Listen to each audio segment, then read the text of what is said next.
Costa Mesa, Calif. A court temporarily blocked the U.S. government from sending up to 50 people infected with a new virus from China to a Southern California city for quarantine after local officials argued that the plan lacked details about how the community would be protected from the outbreak.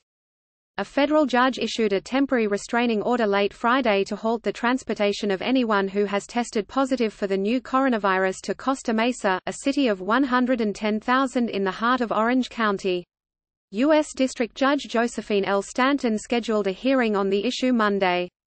City officials quickly sought court intervention after learning from the California Governor's Office of Emergency Services that U.S. officials plan to start moving patients to a state-owned facility in Costa Mesa as early as Sunday.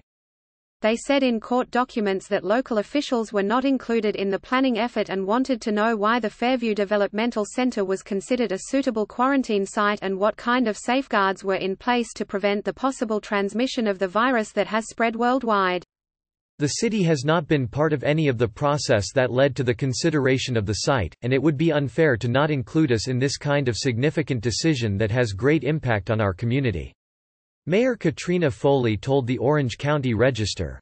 The California Health and Human Services Agency said in a statement Saturday that it was working with federal authorities to find a place for people who were evacuated from a quarantined cruise ship in Japan and taken to Travis Air Force Base in Northern California.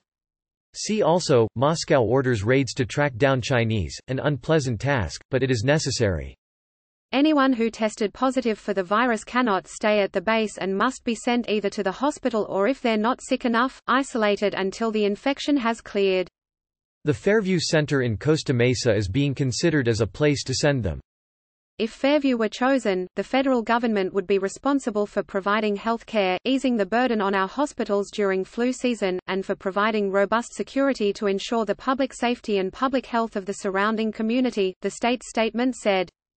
Fairview is a 109-acre campus that was once home to about 2,000 people with intellectual and developmental disabilities. It's now nearly empty as the state has moved residents into community homes and other living situations. A state lawmaker whose district includes Costa Mesa said he feared the virus could travel through the facility's air vents. The coronavirus patients should be treated humanely and with the best medical care available. But the first priority must be to contain the virus and make sure it doesn't jump into the local population. Republican State Senator John Moorlach said. Globally, the virus has infected nearly 78,000 people in 29 countries, and more than 2,300 have died.